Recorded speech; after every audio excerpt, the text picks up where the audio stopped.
We're going to sing this song together. Holy Ghost, do it again. Do it again in my life. Open my eyes to see Jesus seated on. We're going to sing it one more time. Sing from the bottom of your heart. Holy God, do it again. Right again. Do it again in my life. Open my eyes to see Jesus seated on the throne. And so our Heavenly Father will lift you high this morning. We worship you because you are awesome. We'll lift you up because it is by your mercy we are not consumed. You brought us far because you want to settle our issues. You brought us here tonight because you want to turn our story around. Father, will lift you up as our thanksgiving in the name of Jesus. Father, as we go in your word tonight, every bit of our life that needs the touch of God will receive in the name of Jesus. If there's anything we have struggled over a period of time and they are not functioning, by the word of the Lord this morning, they will receive new life in the name of Jesus. Every prophetic utterances that shall come out from this throne this morning will work wonders in your life in the name of Jesus. At the end of today's meeting, you will have cause to run back to this sanctuary to share big testimonies in the name of Jesus. So shall it be. In Jesus' name we are praying. Shout a big amen. Shout a big amen. Tell me, ask for Jesus as you take your seat very quickly. We appreciate God for the wonderful time we have. We give him all the glory, all the praises. We are meeting not by accident, but by God's commission. When God commissioned a prophet or a servant to pass through a land, there is always a mark that is left behind. When a man of God goes through a city, when a servant of the Most High passes through a place and there is no impact, it means something is wrong somewhere. I pray for someone this morning that the impact of the word of God will have a tremendous way in your life in the name of Jesus. Amen. This morning, we are going to share the word of God. I was asking God, what do you want your people to hear? What do you want to tell your people? Because most times, people fashion out teachers for themselves. They make an agenda of what they want to hear. But in most cases, when God speaks to a man, there's a reason why he speaks. And when God speaks, he has something to do in the life of the hearer. I pray for somebody this morning that can shout a big amen. You will get the attentive ear this morning. The word of the Lord will penetrate your heart this morning. And you are coming out better in the name of Jesus. Shout a big amen to that. Shout a big amen to that. Shout a big amen to that. This day I'll be discussing the topic, God is searching for someone. God is searching for someone. Why is God searching for someone? What does God need the person is searching for? What does he need him for? What are the things that God wants to bring to life that he needed man for? And I remembered when David wrote in Psalm 8, he said, what is man that you remember him? So God is searching for someone in this era. God is searching for someone in this dispensation. Listen to me. God is searching for someone in this church. God is searching for someone in individual families. God is searching for someone in this state, New Jersey. God is searching for someone in this land of America. God is searching for someone in the surface of the earth.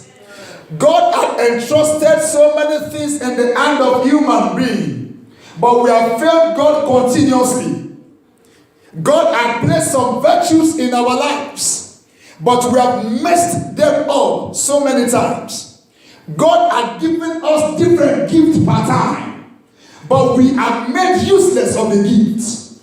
God had given us blessings in finances, but we refuse to use it the way God wants us to use it. God had given us spiritual gifts, but we made useless of them because we want to do our own things in our own way and not the way that God wants us to use it. God had deposited into the church so many great things that will turn the story around. But the church is going the way of the world instead of the church going the way of God. So God is saying to you tonight, I am searching for someone. I needed someone who will carry out my plans and agenda. This is the beginning of a new year. If you check your calendar by this time, it is the 16th day in January. So very fast the days are running.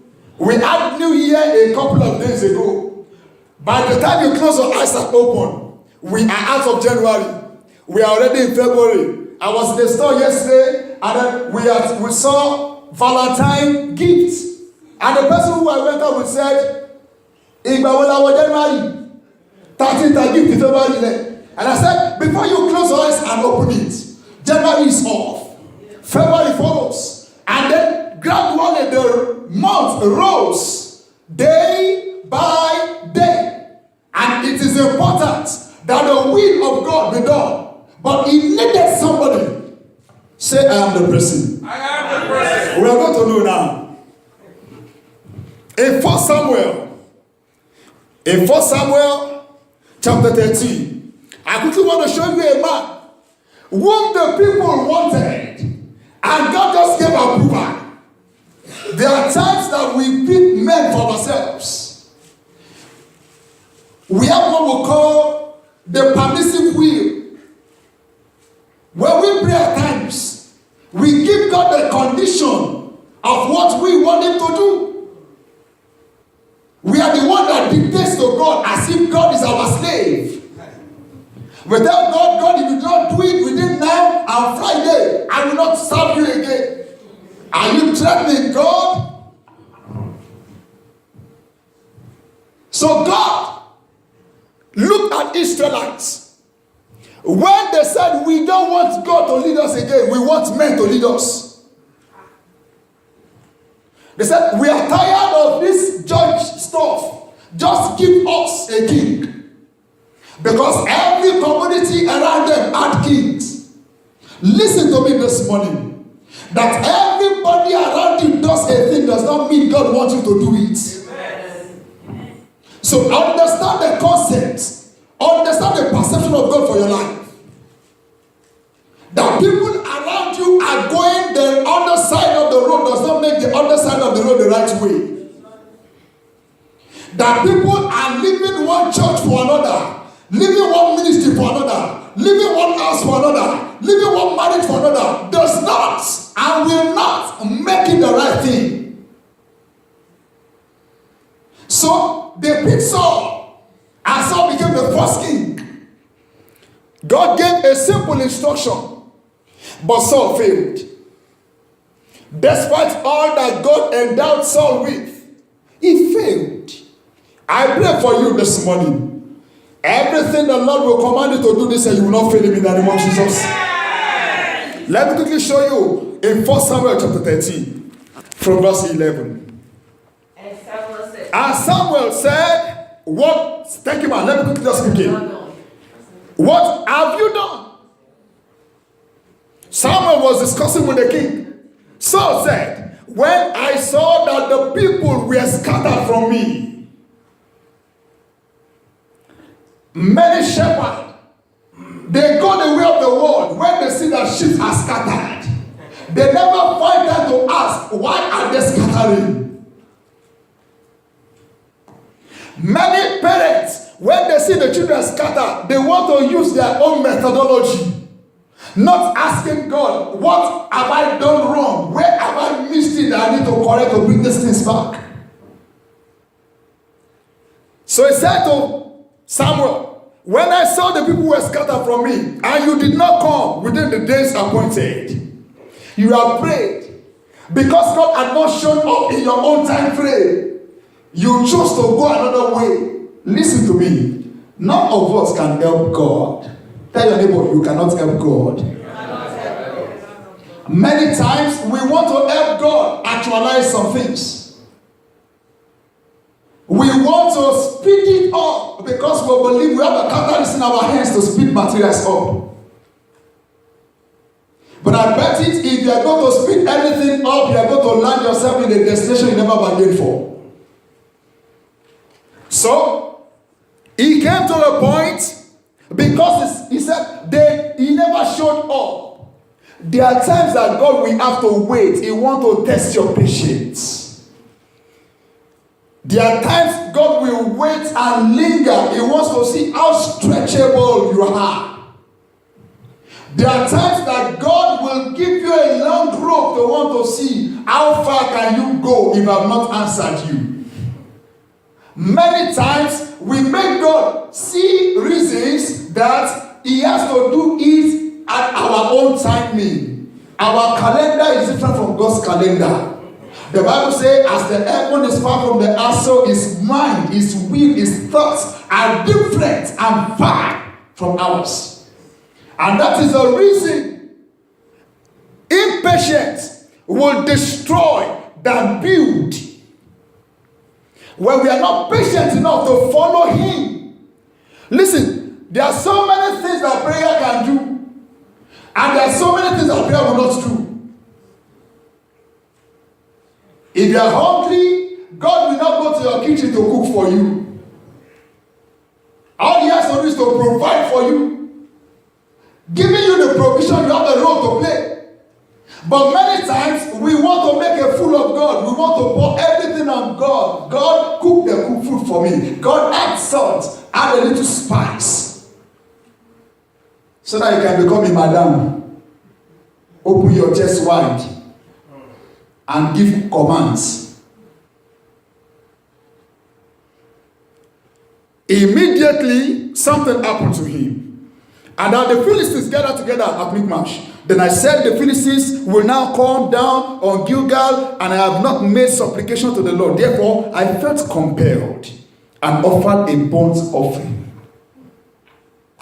I felt compelled and I offered a burnt offering. Many of us are offering burnt offering that is not palatable to God. I saw Jesus said in Matthew chapter 5.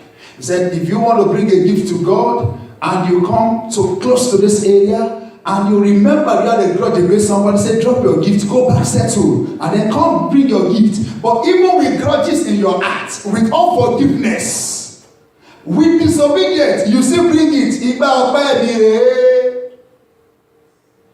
Church will collect it because church needs money. But is it acceptable to God? Wrong burnt offering. Because you had an issue with somebody you could not settle. You made it escalate to the level that you sell the idea to people in the church, and then you create enmity within the church. You break the church pieces by pieces. And you are the one they give kudos to in the church. We thank God for the life of our mother, of our father. But the mother and father are destroying the church gradually. Offering, burnt offering that is not acceptable to God.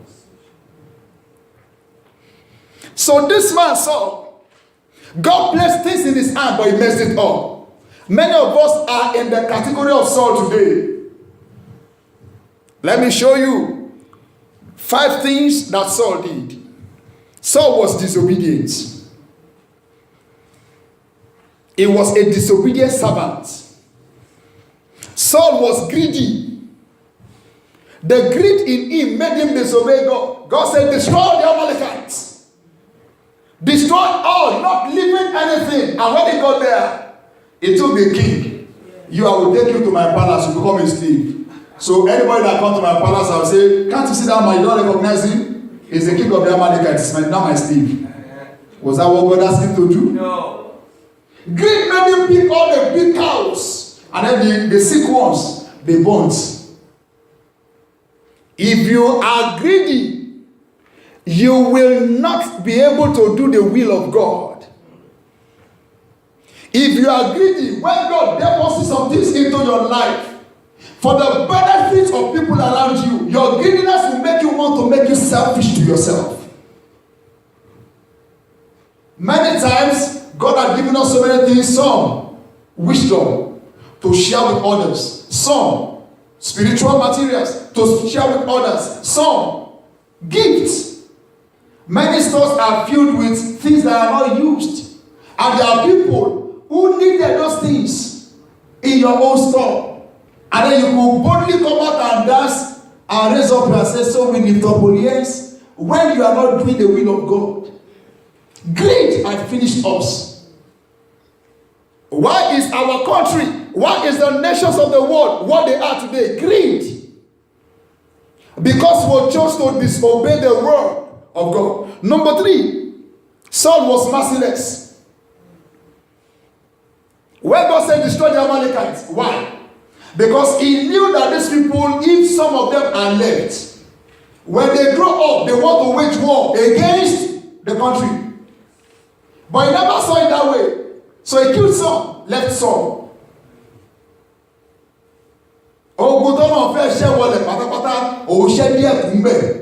So that they will come back again and become a thorn in their flesh. Some things are in your life that God said, drop. He said, God, don't worry, I'll drop some, I'll keep some. Many of us, we give God the length of how much He can go in our lives. God, don't worry, just help me monitor my job. So that they don't take my job, money is important. My marriage, don't worry, I'll handle it myself. My children, I'll handle them myself. My business, just monitor. So we have shared to God where the extent He can go. He says, I want to have all of you. I said, no, you can have all of me. Many of us, we give our life in the night because you don't know what will happen. God, I give my life to you. When you wake up in the morning, Jesus, please, I think I need that life now. So we go use the life, and then when we return back in the evening, because we are afraid of what can happen in the dead of the night, we surrender to Him. In the morning we take. We do give and take with our life. That's not the kind of person God is looking for. Number 4, he was godless. Saul was godless. God used him the day he was going to receive the grace to become a king.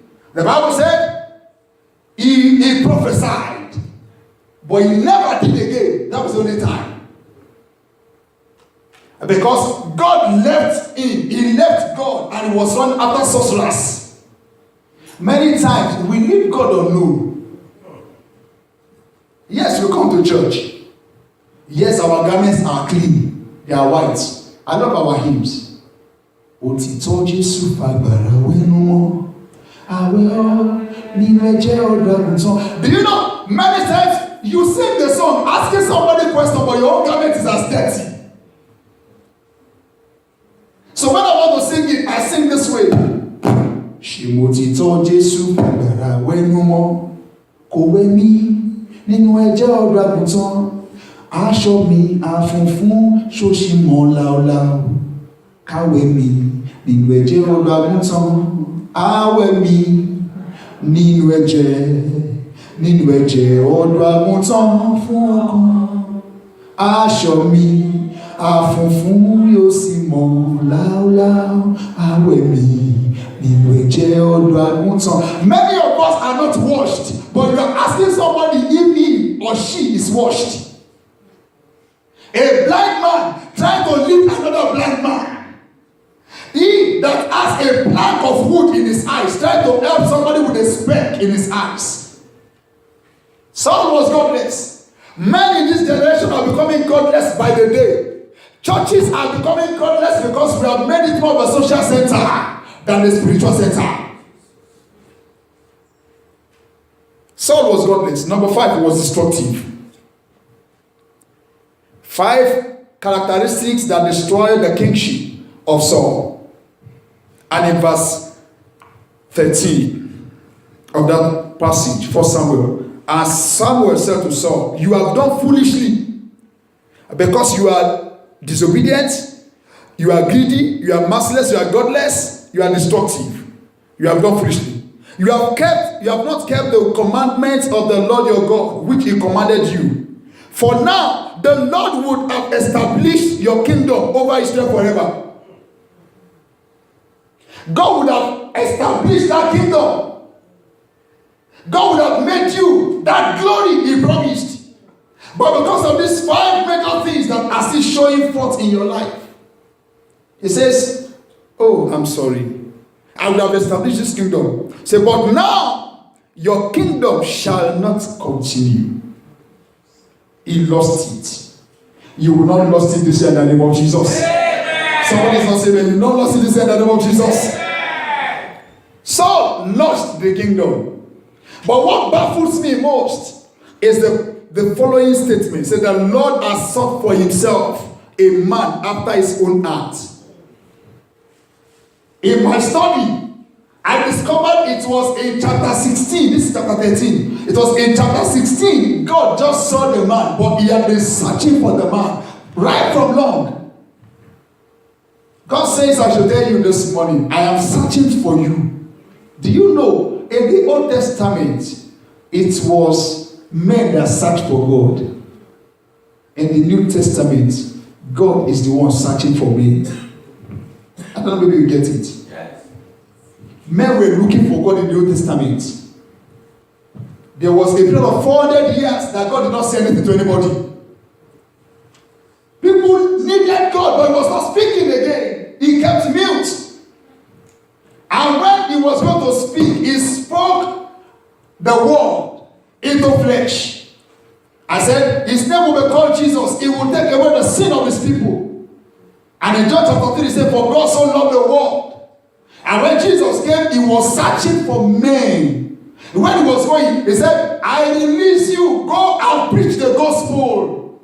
And in Acts of Apostles chapter 2, we read, they were together in the upper room, and the power of God came upon them, and they began to speak in languages. And people heard about the marvelousness of God. In one day, 3,000 people were saved. Do you know the first Pentecost? 3,000 people were killed. So what brings salvation to Saul could be destruction to Saul. I pray for you this morning. What will bring you destruction will not be your portion in the name of Jesus. God is searching for someone in this generation. God needed people who will do just 2 things. Isaiah chapter 1 verse 19. If you are willing and obedient, God wants people that will be willing to do his will and obedient to his word. That is all God needs.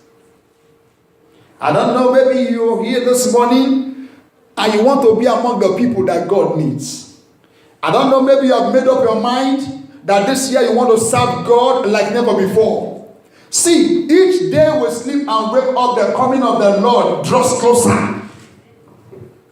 When we look at things that are happening around us, you will discover that many of these things are the prophecies that were spoken coming to pass. People will have the pleasure of life, they will love it more than the pleasure of God.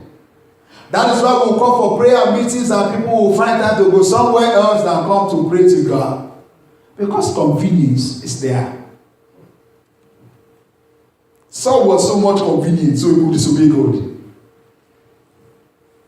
He had all things at his disposal, but he missed it. You will not miss it in the name of Jesus. Yeah. So God is saying, I sought for myself a man after my own heart.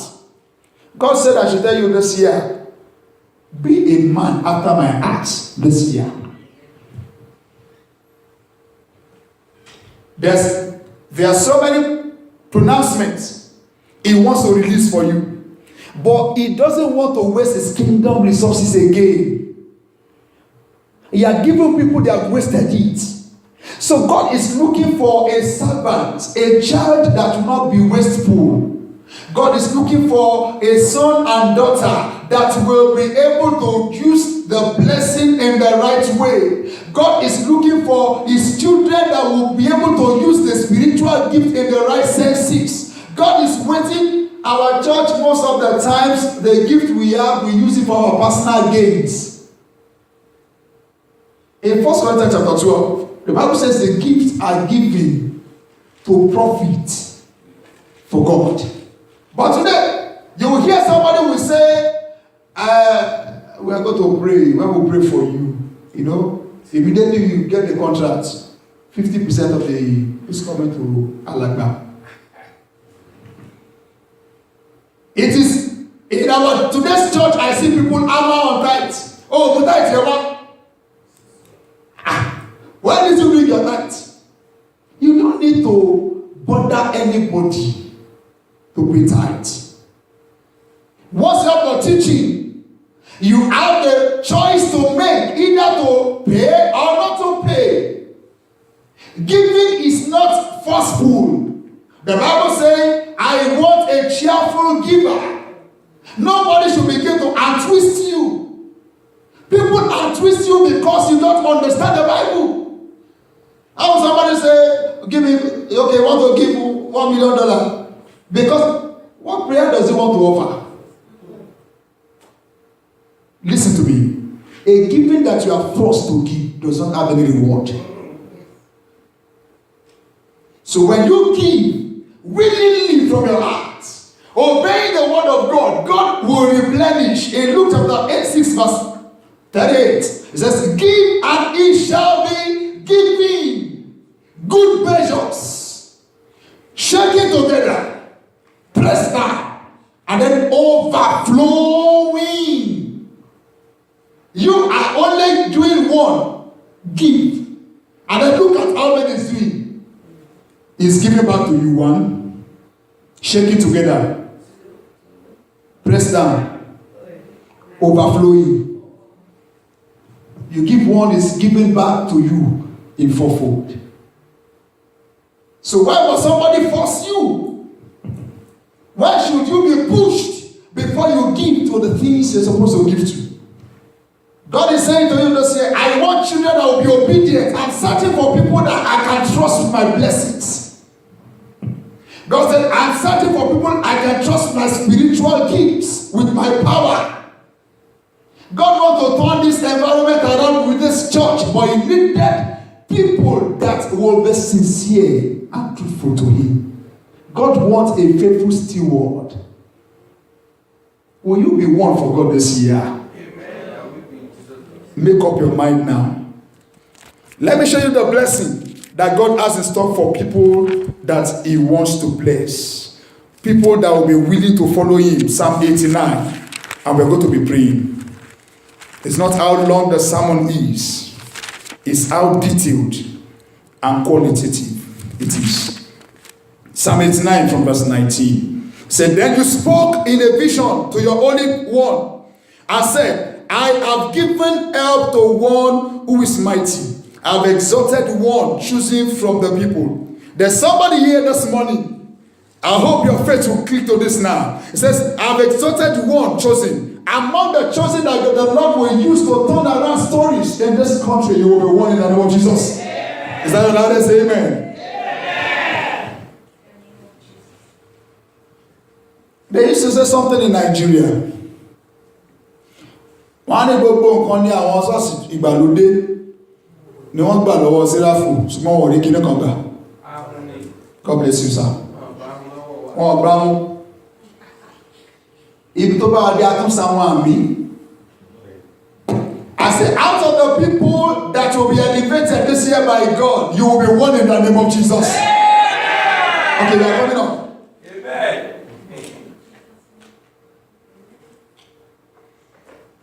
So we got to make a move for God.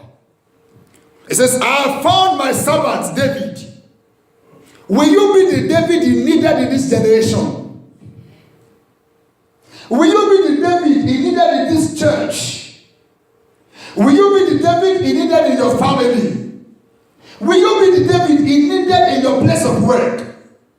Will you be the David he needed in this society? Will you be ready to stand for him and say, God, here I am, send me?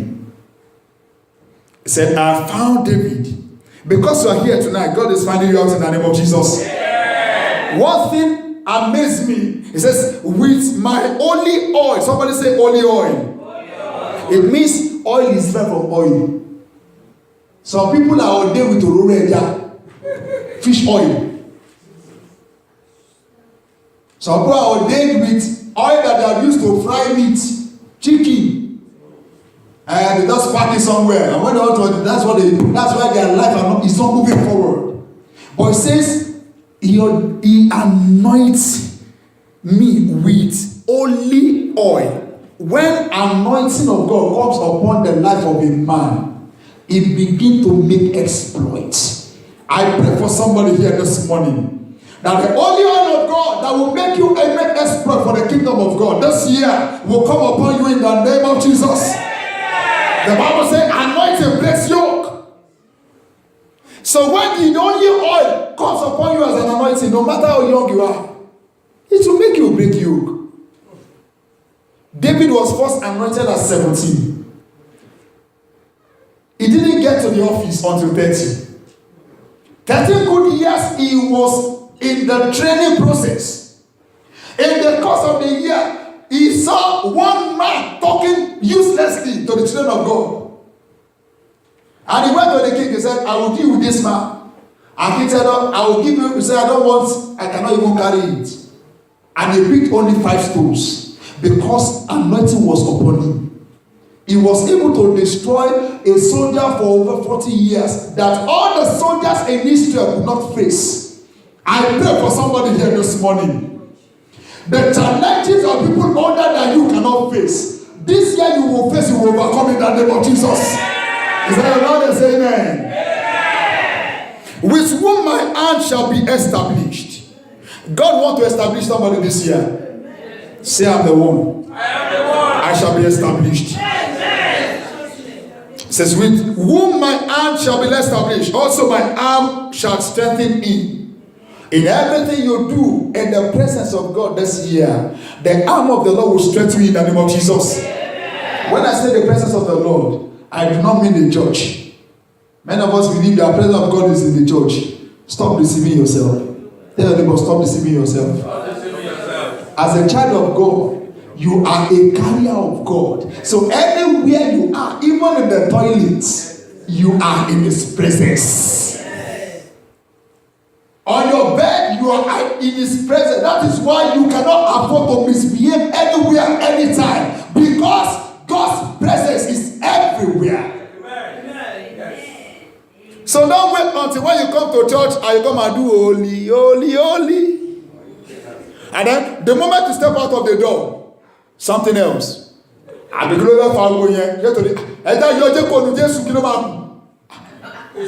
When you hear people that speak like that, check their life very well. Something is missing. Jesus is actually missing there. Because you don't understand the presence of God.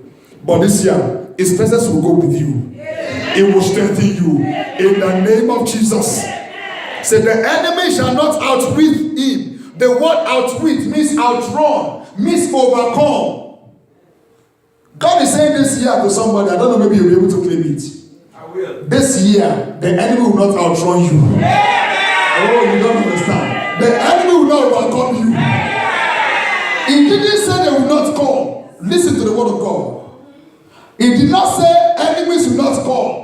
He did not say they will not wage war. He did not say they will not shoot arrows. But he says, anyone that is under my coverage, enemy will not and will never outwit. Amen. He told me to tell you, not the son of wickedness afflict him. This year, no matter the amount of affliction that the devil is releasing into the society, it shall never come to your door in the name of Jesus. He says, I will beat down his foes before his face. Listen to me. If anybody says they want to become an enemy this year, congratulate them. You don't understand.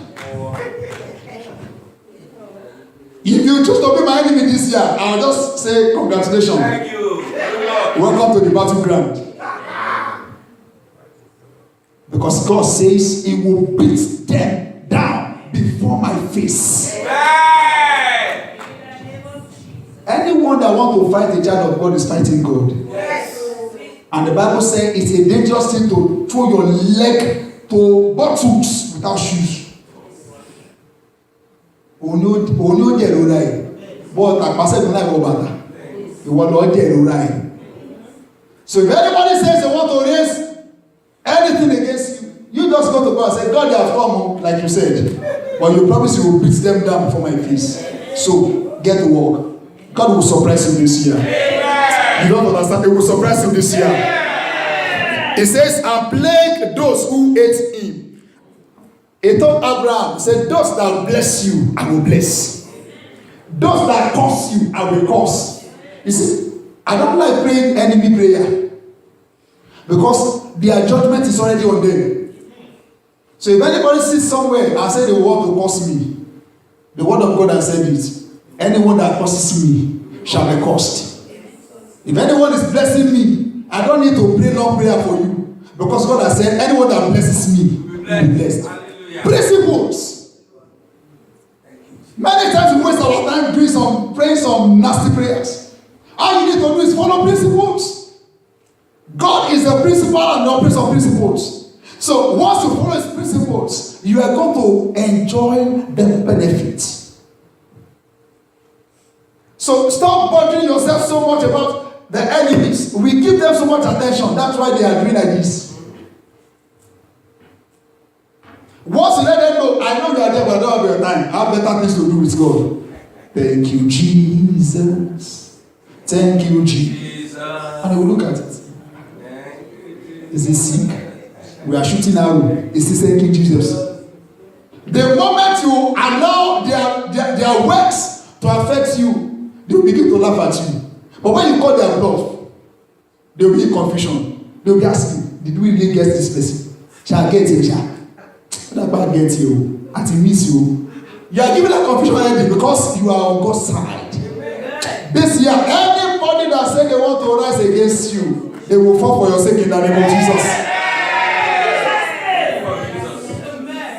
It says, but my faithfulness and my mercy shall be with you. Amen. My faithfulness and my mercy. A song said, great is thy faithfulness. Great is thy faithfulness. Morning by morning, new mercies I see. All I have needed, your hands have provided. Great is thy faithfulness, Lord, unto me. That's what it's confirming. It says, but my faithfulness and mercy shall be with you. Amen. It means when God's mercy and faithfulness is on his children, the other side, problem and sorrow is in the camp of the enemy. Yes. That was why when the Israelites was crossing the Red Sea, it was pillar of light to them in the front and darkness to the Egyptians. Yes. There are times you don't need to bother yourself when you walk in the path of God. When you walk in His light, forget about what's happening behind you because the enemy is in trouble. Yes. This year you will move ahead. Yes. Everything you have labored for in past years and they are not functioning, by the reason of God's anointing this morning, you will prosper in them this year in the name of Jesus. And it says, in my name is on shall be exalted. Amen. What does on represent? On represents the strength. It represents the future. It represents the glory. And when God says, I will exalt that on, He says, I will lift your glory beyond capacity that man can tamper with. You become tamper-proof. Nobody can just threaten you.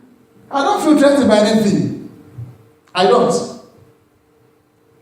What I tell myself is what God will not do in my life, no man will do.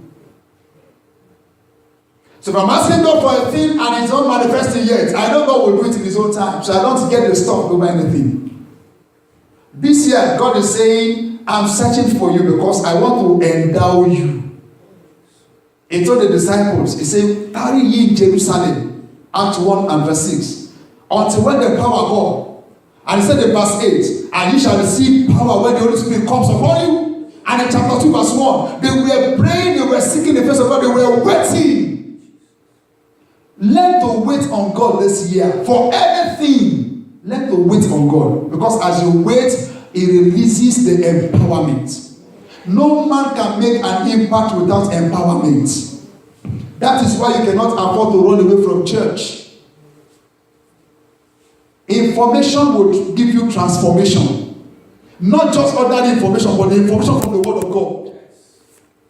So when the pastor teaches you the Word of God, get them into your mind, not your head. Many times we get messages and stories in our head. Get them into your mind. Romans chapter 12 verse 2 says, do not conform with the world, but be transformed by the renewing of your mind. This word will renew you. So as you are renewed, like you renew your vehicle license, as you renew your mind with the Word of God, the more you'll be able to forge ahead. If you are using last year's license, it means you cannot drive your vehicle. Many of us, our mind is carrying last year's license. That's why we cannot operate in the New Year's blessing. If you are going to operate in the New Year's blessing, renew your mind. God is waiting to give you the renewal, but He will not force it on you because He doesn't force people. So you got a choice, and the choice is that you surrender to Him. That you sit in the high places in the church does not make you a child of God anyway, until when you surrender it to Him. Many times you sing, I surrender all to Jesus. All my life I give to Him. On a very sincere note, have you surrendered to Him, Luther? We sing it with passion. Some people will cry. Some will kneel down. Some will prostrate. You will sing them with passion. For you, what bojú jẹ́? Ṣùgbọ́n kan wọ́n bàjẹ́. No contract act. No repentant spirit. Mo fi wọ́n sí. Tọ́mátà kò. Ẹni pé wọ́n gbàdúrà kí ló ní kò. Ojú ti yí fọ́ ni. Ẹ tó fi lẹ́kọ̀ọ́ Jésù nìyẹn o.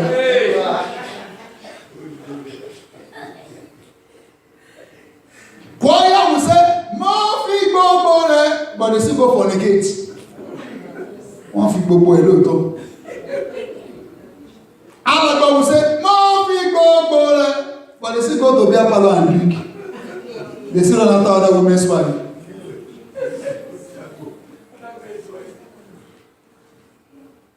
For the me with passion. But the moment they leave the church, they know where they go again. Mo fi wọ́n sílẹ̀. This year, God wants you to lead them for Him. Sir, if people will be blessed this year, God has said it's a year of fulfillment.